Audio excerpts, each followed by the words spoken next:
Bom, o próximo segmento que a gente vai estudar são os epidídimos, né? Os epidídimos a gente pode dividir em cabeça, corpo e cauda. Então, cabeça do epidídimo, corpo e a cauda aqui no final.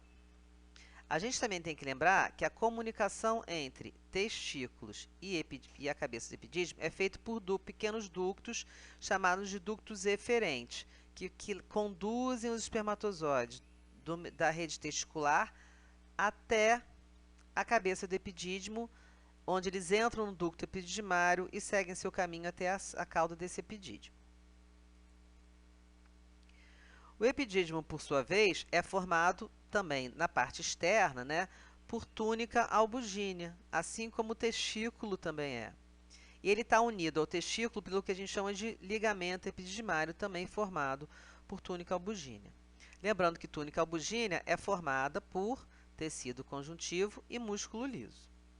A parte funcional do epidídimo é o ducto epididimário, tá? Que é esse canalzinho fininho que vocês veem passar por aqui, que se enovela por todo o testículo, inclusive por todo o epidídimo. Inclusive nas peças anatômicas, né, de testículo e epidídimo, vocês observam esse canalzinho passando por dentro do epidídimo. Lembrando também que é um canal extremamente sinuoso. Se você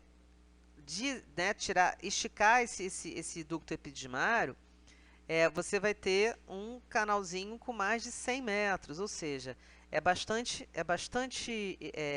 sinuoso e por isso que cai, muito fininho, né, muito delgado, e por isso que cabe dentro do ducto epididimário. O ducto epididimário é a parte funcional do epidídimo, ou seja, as transformações, quer dizer, tudo a função dele, né, todas as funções que a gente vai ver nos próximos slides, acontecem dentro desse ducto epididimário. Então, a primeira função seria o transporte, né? O transporte do epidídimo, os espermatozoides que saem do testículo, eles são transportados da cabeça do epidídimo, né, até a cauda, e da cauda, então, eles são transportados para o ducto deferente, tá? Então, o epidídimo liga o testículo ao ducto deferente. Essa maturação, durante a passagem desses espermatozoides por dentro do ducto epididimário, é que vai acontecer essa maturação. Nessa maturação, a gente vai ter várias substâncias se adstringindo, né, a esse espermatozoide. E mais ainda, né, a gente lembra que o espermatozoide tem origem na espermátide, que é uma célula redonda, com bastante citoplasma. E a gente tem que lembrar que o espermatozoide não tem citoplasma. Então, o citoplasma é concentrado e exatamente forma essa gotinha, tá? Que a gente chama de gota citoplasmática ou protoplasmática. Então, essa gotinha ela fica aderida no colo do espermatozoide.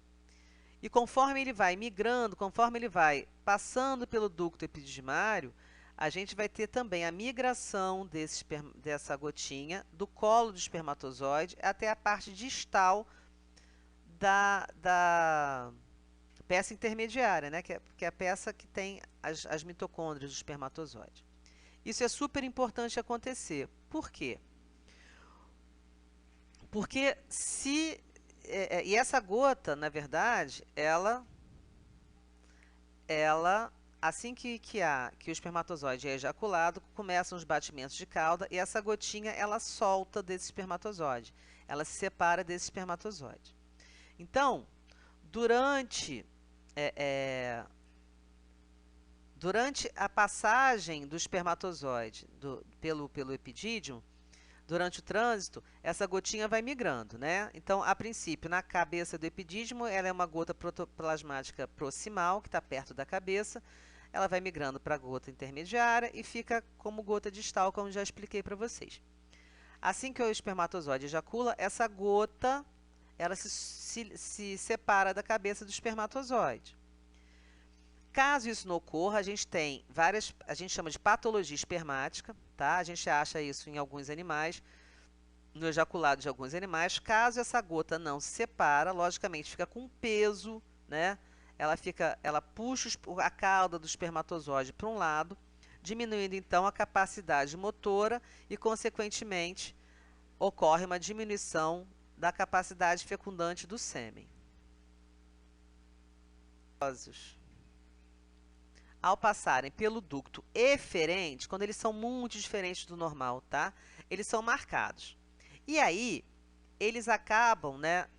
Como essas células ciliares, na passagem do ducto eferente para a cabeça do epidídimo, né? Para o epidídimo, eles furam essas células, tá? Eles fazem furinhos e os espermatozoides, então, vêm a se romper dentro do epidídimo, criando um desequilíbrio de sódio e potássio.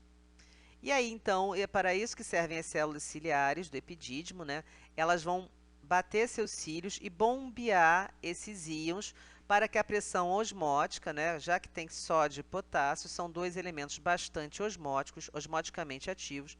Se eles ficarem dentro desse líquido que né, que corre pelo ducto epididimário, eles acabam levando à morte, ao rompimento de todos os espermatozoides, exatamente porque a pressão osmótica fica alterada, ela fica hiperosmótica, né?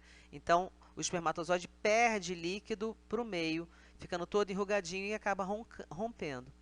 Então, para que essa pressão osmótica volte ao normal, esses cílios bombeiam, retiram essa maior quantidade, né, de sódio e potássio, mantendo, então, a viabilidade espermática dentro desse ducto epididimário.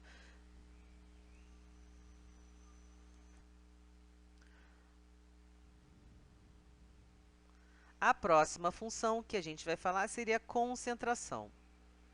Então, quando os espermatozoides saem do túbulo reto pelos ductos eferentes e ganham a cabeça de epidídimo, eles estão com muito líquido. A gente tem que lembrar que o espermatozoide não se movimenta ativamente até ser ejaculado, ou seja, ele é conduzido por líquido pela pressão da túnica albugínea sobre o espermatozoide e direcionado para os ductos eferentes que ligam a cabeça do epidídimo.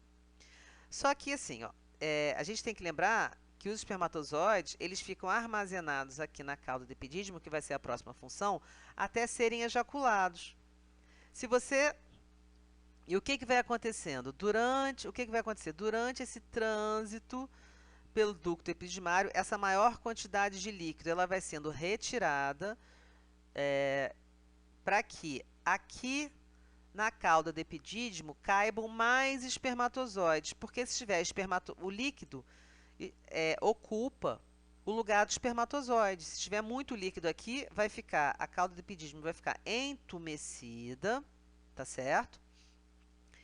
E esses espermatozoides não vai ter uma grande quantidade, a cauda do epidídimo não vai poder acumular uma grande quantidade de espermatozoides. Então, a gente vai ter uma menor armazenamento, que a gente chama de armazenamento output, é um armazenamento fora do testículo, né? Output, para esse espermatozoide. Então, aí o animal ejacularia menos espermatozoides. Por isso que durante esse trânsito, esse líquido é retirado para que aqui na cauda do epidídimo tenha pouco líquido e mais espermatozoide. Então, como eu falei para vocês, como eu falei para vocês, a próxima função seria armazenamento.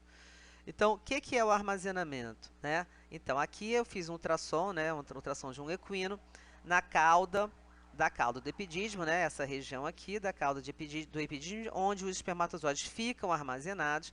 Então, tudo que está pretinho aqui, ó, é lugar para armazenar espermatozoide, tá certo? É que é um animal que não ejacula há algum tempo. A gente pode observar que tem bastante líquido aqui dentro.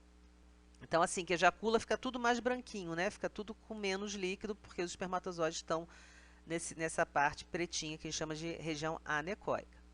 Então, eles ficam armazenados aqui até serem ejaculados, né? Caso os espermatozoides não sejam ejaculados, dependendo da espécie, vai ter um tempo para cada uma, eles sofrem apoptose aqui dentro mesmo, tá certo? quanto mais espermatozoide, mais a cauda do epidídimo fica entumecida. Então é fácil a gente saber se um animal ejaculou, está ejaculando ou se há muito tempo ele não ejacula, tá? Só palpando a cauda do epidídimo e vendo se ela está mais entumecida, mais durinha ou mais flácida. Animais que ejaculam com frequências maiores, a cauda do epidídimo ela fica bem flácida. E por fim, né, enquanto os espermatozoides ficam armazenados na cauda do epidídimo, eles têm que se alimentar, né, eles têm que ser alimentados de alguma forma. Então, o epidídimo também secreta algumas substâncias, tá, para que os espermatozoides se mantenham viáveis durante seu armazenamento e um pouco também após a ejaculação. Então, a cauda do epidídimo secreta antiaglutinina, que evita que uma cabeça do espermatozoide se cole, né, se ligue a outra cabeça do espermatozoide, formando grumo. Isso dificultaria muito a ejaculação para os espermatozoides nadarem de forma independente. Ela também produz glicerilfosforilcolina, que fornece energia para o metabolismo basal do espermatozoide, né? Você não pode fornecer, por exemplo, açúcar, porque senão você ativaria os espermatozoides, né? Quem ativa os espermatozoides é a quantidade de açúcar que tem no plasma seminal. Então, quando mistura o espermatozoide e o plasma seminal, os espermatozoides são ativados. Mas, de qualquer forma, eles têm que para ser mantidos, eles têm que se alimentar, vamos dizer assim, de alguma substância. Então, a glicerilfosforilcolina é a substância que mantém os espermatozoides vivos com o metabolismo basal. E tem outra secreção, que é a proteína ativadora da motilidade, que assim que há complementação dessa proteína junto com a ergoteína, que está no plasma seminal, a gente vai ter o primeiro movimento de cauda do espermatozoide. E a partir do primeiro movimento de cauda do espermatozoide, né, essa proteína estimula a mitocôndria a começar a produzir ATP para a cauda do espermatozoide se mexer, né, para eles começarem a se locomover. Essa proteína, então, é super importante para ativar a motilidade do espermatozoide após a ejaculação. Bom, então agora a gente vai falar de outro segmento, que seria o ducto deferente. Desculpa, gente, tocou o celular. O ducto deferente, a gente vai ter ligando, né, a cauda do epidídimo até a uretra pélvica, tá? Ela é formada por serosa muscular e epitélio de revestimento. Ao final do ducto deferente, em algumas espécies, que espécies? Equinos e ruminantes, né? Suínos têm uma pequena dilatação que a gente não considera como ampola. Nos outros animais, ela vai estar ausente. Ao final do ducto deferente, essa ampola, ela é para os animais que a possuem, ela é considerada uma glândula sexual acessória, porque ela secreta algumas substâncias, como, por exemplo, inositol e ergoteína, tá? É importante para o metabolismo espermático também, principalmente quando ativando esses espermatozoides também. Né? A ergoteína, ela ajuda na primeira contração da cauda, né, das miofibrilas da cauda, e após o primeiro movimento, as mitocôndrias mandam energia, fornecem ATP, e a cauda continua a se movimentar em espermatozoides normais. Tá? Então, além dessas secreções, né, que são importantes, só animais que têm ampola têm secreção no ducto deferente, né, pelo menos secreção significativa no ducto deferente. E, além disso, como a gente viu também, né, o ducto deferente conduz os espermatozoides da cauda do epidídimo até a uretra pélvica. Então, essas seriam as funções.